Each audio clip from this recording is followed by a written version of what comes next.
José Eliseo Almázar y esto es Paneo Semanal, dando como siempre las gracias a Dios en primer lugar por permitirnos estar aquí con ustedes y a ustedes por concedernos el siempre grato honor de escucharnos por esta Sol 106.5 FM, de vernos en YouTube, en nuestro canal Paneo Semanal y en el canal de Sol 106.5, así como seguirnos en nuestras redes sociales Paneo Semanal, saludando como siempre a mi hermano y compañero Luis José Polanco.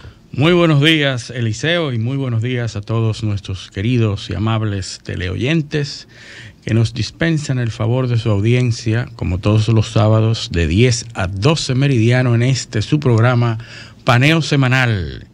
Bueno, antes de que entremos en el paneo, tenemos que aprovechar para felicitar a un hermano y amigo y fiel oyente. Fiel oyente, porque le gusta un internacionalista consumado, que primero fue mi maestro, sí, y luego desarrollamos una amistad de larga data, y sí, es el magistrado José Alejandro Ayuso, que cumple años hoy. Sí, a quien felicitamos con mucho cariño, mucha hermandad, y ahí lo vimos disfrutando sus primeros 60 años. Sí, ya, sigue en la flor de la juventud. En su flor de la juventud, así ya, lo demostró. No, ya está en la sexta cosecha de la flor, sí, pero sigue siendo una flor. José Alejandro, le deseamos mucha felicidad, mucha salud, larga vida, y nada, que podamos celebrar muchos cumpleaños más juntos. Así es, Eliseo. Bueno, el panorama internacional sigue caldeado, sigue requiriendo la atención de toda la humanidad.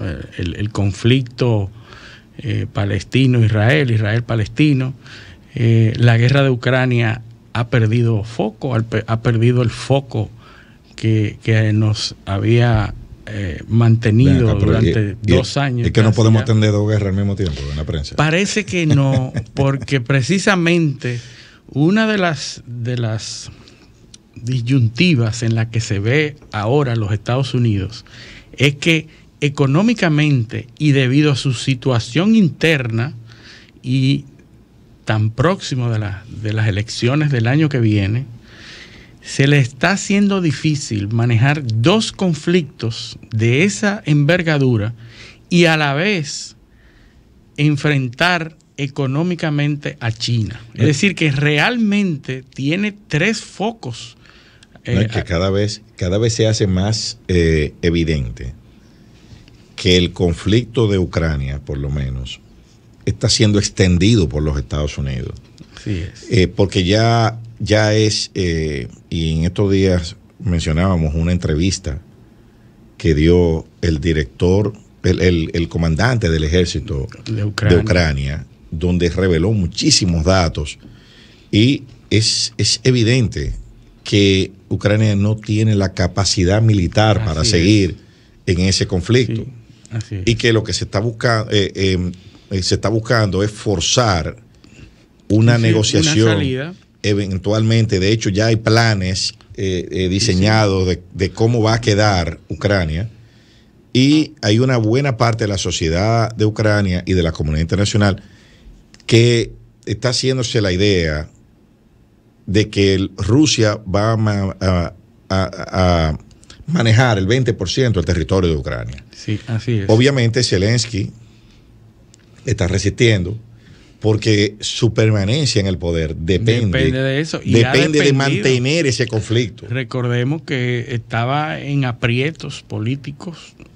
antes de la guerra. Entonces, que ya tenía ese problema, y la guerra lo que ha logrado es su permanencia al frente de Ucrania. Entonces, el extender ese conflicto es clave para las aspiraciones de Zelensky. Bueno, hay expertos que analizan la situación de Ucrania y aseguran que los Estados Unidos ya está preparando el escenario para terminar esa guerra con una rendición de parte de Ucrania o una salida cediendo territorios y tratando de que Rusia no gire la balanza hacia el otro lado, que sería desastroso para la política de los Estados Unidos que Rusia entonces intervenga, como ya se ve venir, a favor de Hamas, a favor de los sí. El islamismo. Sí, ahora hay que romper el eje Irán. Correcto. O sea, que no se forme un eje Irán, Rusia, China.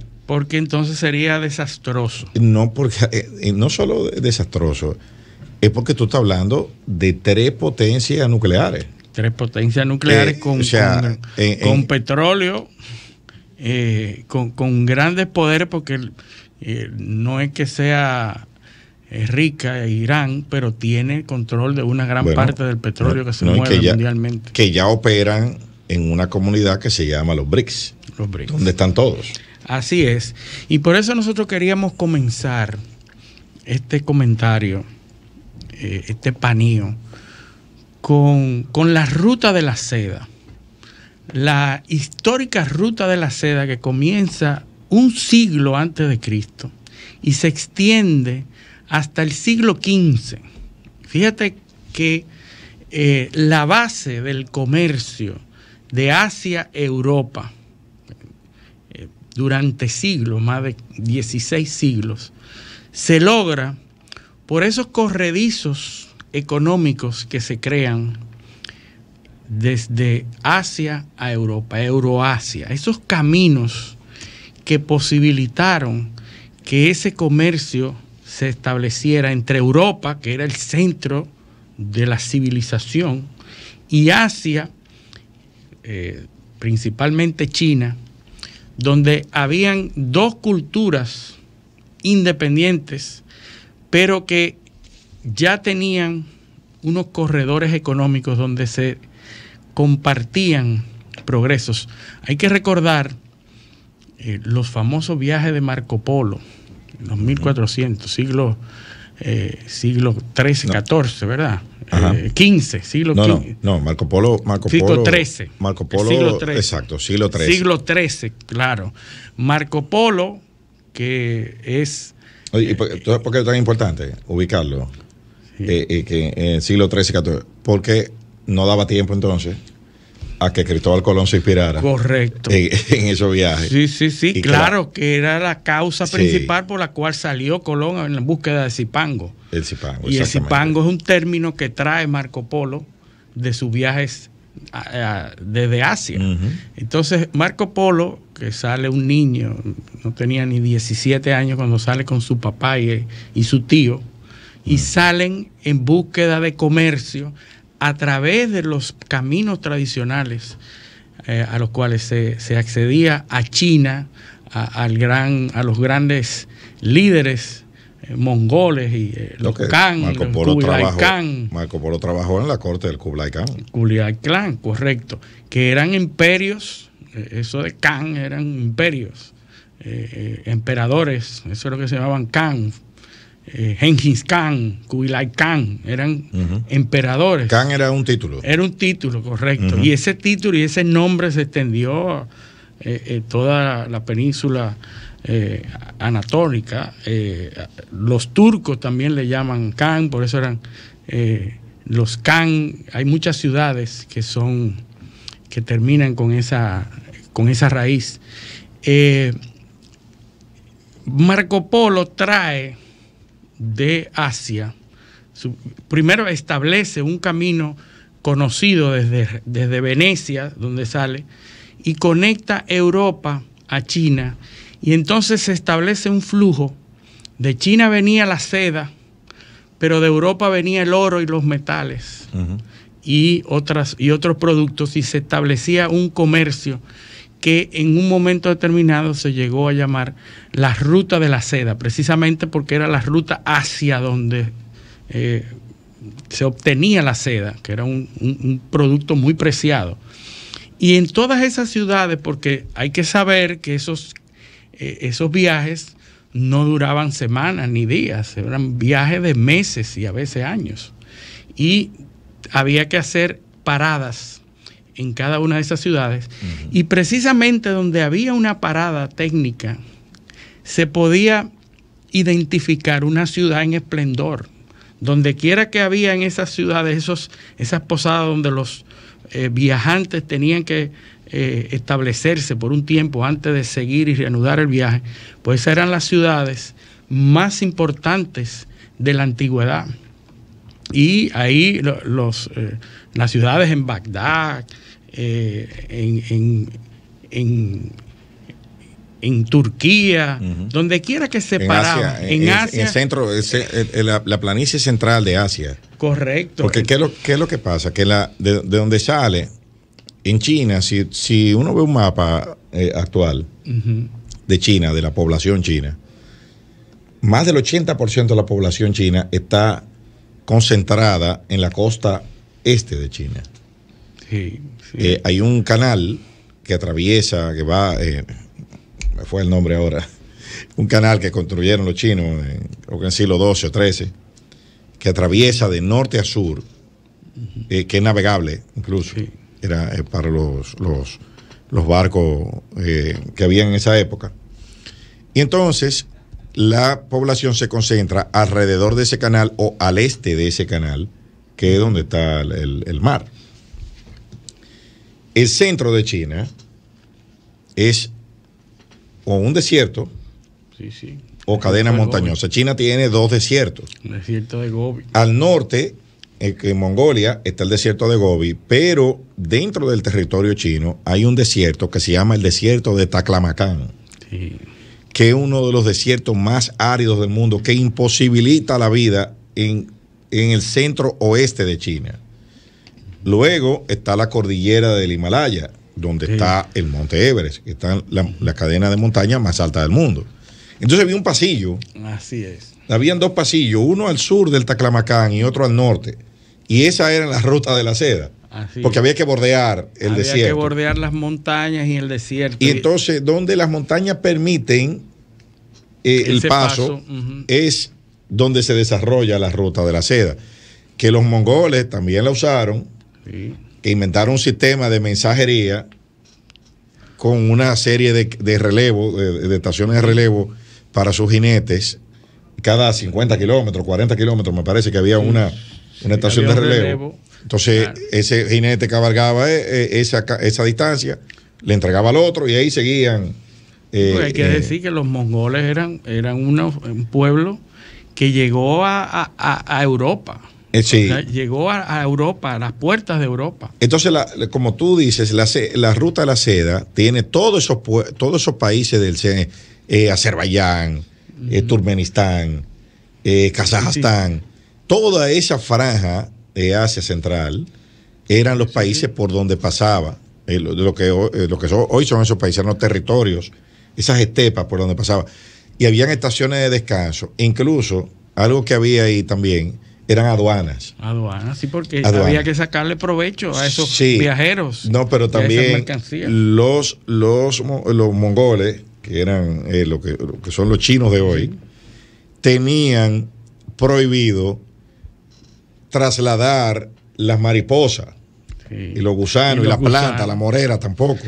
Claro, porque ese conocimiento y ese quehacer especializado del cultivo del gusano de la seda era uno de los bienes más preciados. Claro. Y que de establecerse ese conocimiento como en efecto a la posteridad se desarrolló esa posibilidad en Europa, perdían el valor comercial, el valor estratégico.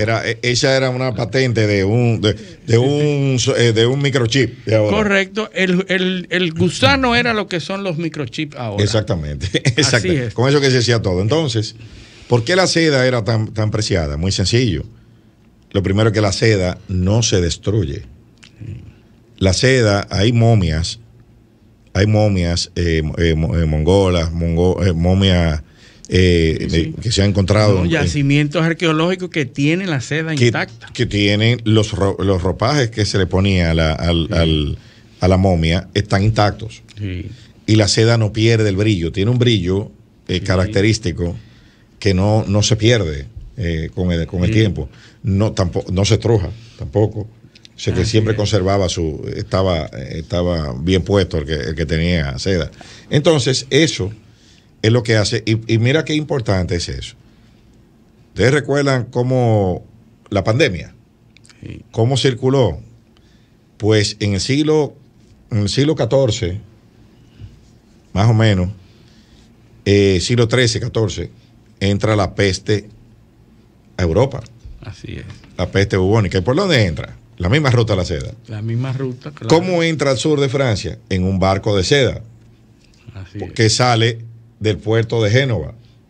El barco, hay una cuarentena, lo tienen estacionado sin desembarcar y comienzan a bajar los rollos de seda de contrabando y ahí bajan las ratas en el cargamento y lo demás es historia. Bubónica, sí. La peste entra por Venecia, por lo que tú acabas de decir, atraviesa todo el norte de Italia, ahí va Milán, Sí. Florencia. Fíjese que esas son, miren las dos ciudades que le estoy mencionando, son las dos capitales de la moda. Las dos capitales de la moda que consumían la seda de ese Exacto. momento y que tienen la preponderancia, que son las ciudades más bonitas de Europa. Porque reúnen y de mayor trascendencia. Reúnen la escuela artística, el know-how de los italianos, con el material exótico que llega y lo transforman.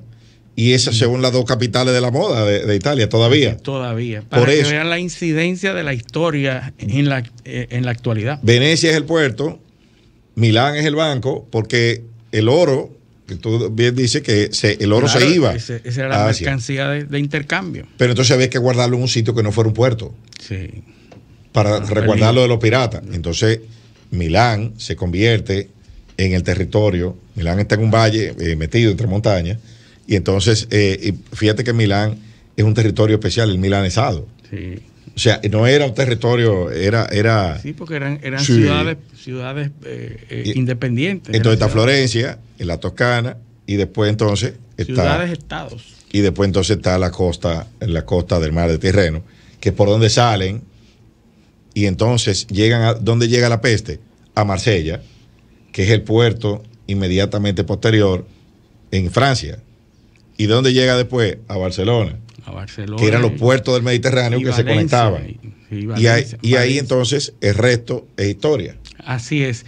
Pero fíjate, si tú trazas una línea por todas esas ciudades recorriendo lo que era la ruta de la seda, te vas a dar cuenta que hay una parada muy importante en Damasco, en esas ciudades del Medio Oriente, donde hoy en Seleucia eran ciudades antiguas, en Qumran, Irán, Qumis en Irán, y tú te vas a dar cuenta, Antioquía, Bizancio, son ciudades que tuvieron una importancia en una época determinada, pero que eran ciudades logísticas, es decir, por ahí tenían que pasar para llegar al Mediterráneo y seguir rutas secundarias de la ruta de la seda. La ruta de la seda era terrestre, pero había muchas rutas secundarias marítimas, ¿verdad?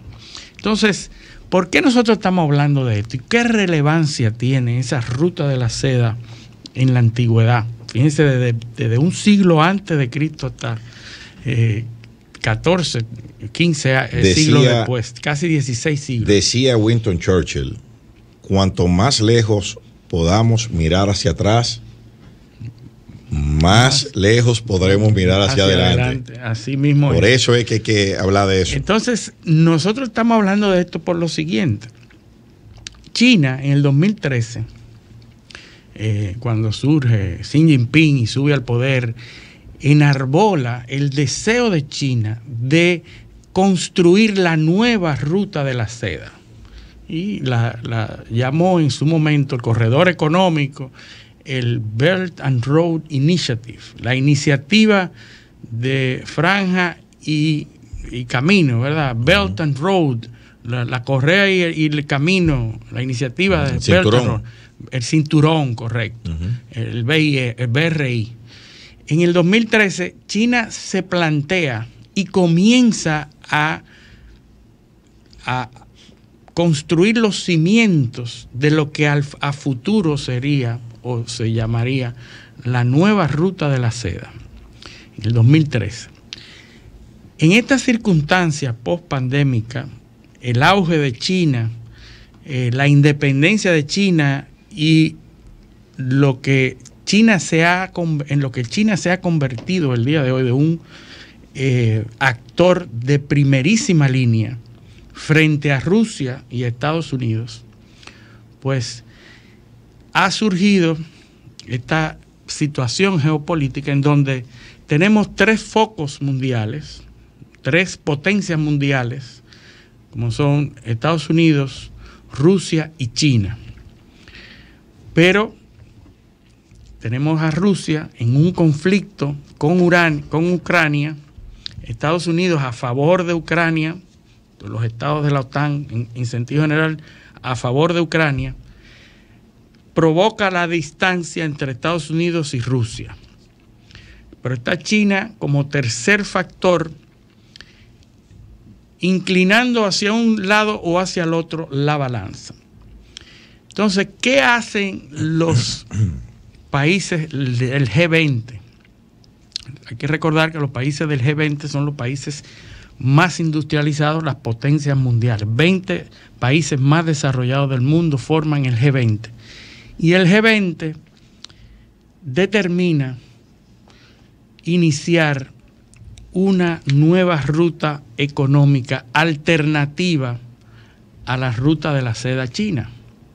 Y es lo que ellos han llamado el corredor económico, que le pusieron IMEC porque era India, Middle East y otros países, los Emiratos Árabes. Es decir, el G20 en la última cumbre decide armar y hacerle el frente a China o crear una ruta alternativa a China, y entonces comienza a plantearla.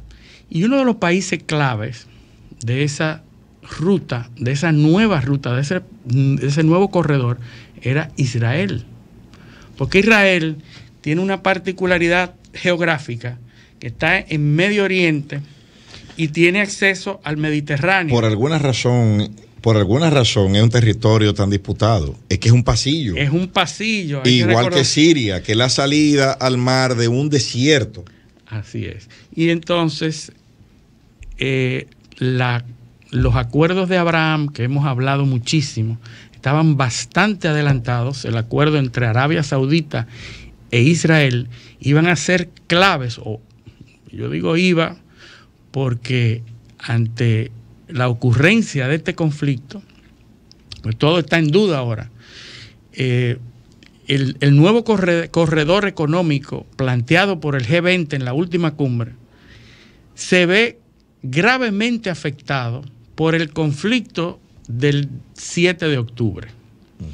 Entonces uno se pone a decir la coincidencia de que justamente cuando el G20 decide realizar ese corredor, aprovechando las buenas relaciones entre Israel y Arabia Saudita, porque los acuerdos de Abraham estaban muy adelantados, y entonces plantean esa ruta alternativa y casualmente ocurre este ataque suicida de Hamas, supuestamente alentados por Irán,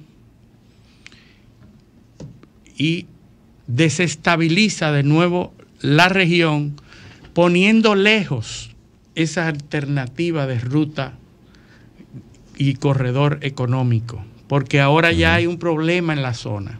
Sí.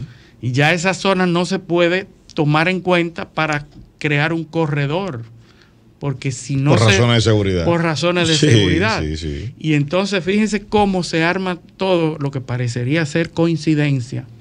Entonces tenemos a China con una ruta de la seda establecida desde el 2013. Esta nueva propuesta del G20 en la cumbre pasada, creo que fue en septiembre, donde se habló de ese corredor, y este conflicto que sale ahí. Y entonces decimos, bueno, ¿y Rusia dónde está? Ya es inviable. ¿Rusia dónde está? Bueno, pero Rusia está creando su propio corredor en el Ártico también. Claro, pues volvimos otra vez a la teoría del Harland. O sea, sí, de Harland, de la masa de tierra. grande. Así Entonces, eso es lo que está volviendo de nuevo al escenario.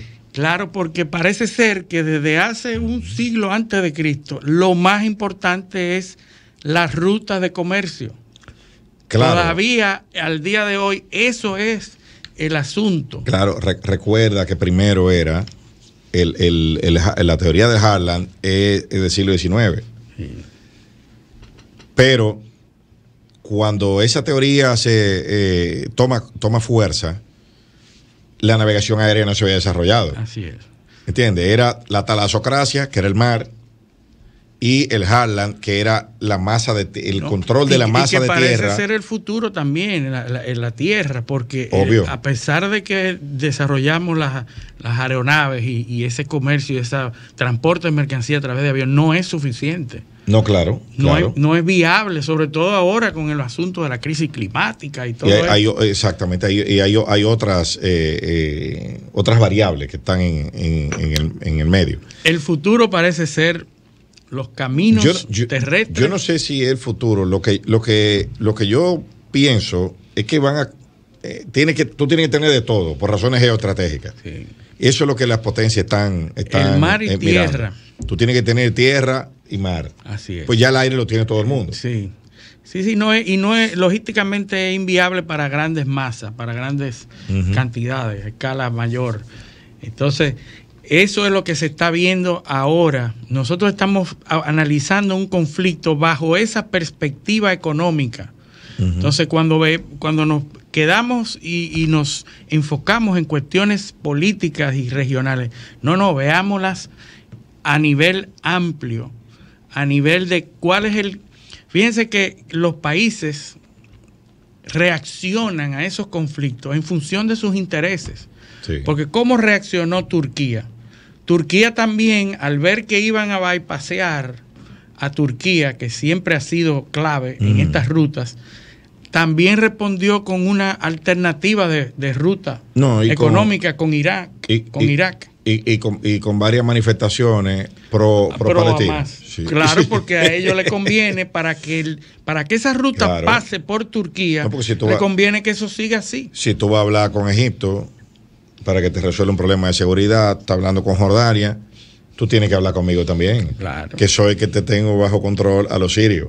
Correcto. Entonces, por el problema en el norte de Siria. En esa disyuntiva se encuentran los Estados Unidos para que no se unan los contrarios en contra. Bueno, yo no te diría disyuntiva, yo lo que te diría es que cada quien está reclamando su posición. Dice, bueno, yo tengo aquí, hay que abrir 5 puertas, yo tengo una. Y es difícil que Estados Unidos no siga apoyando a Israel. Eso está un poco difícil, pero bueno, tenemos que irnos a nuestra primera pausa, Luis. Vámonos a la pausa, esto es Paneo Semanal, no le cambien.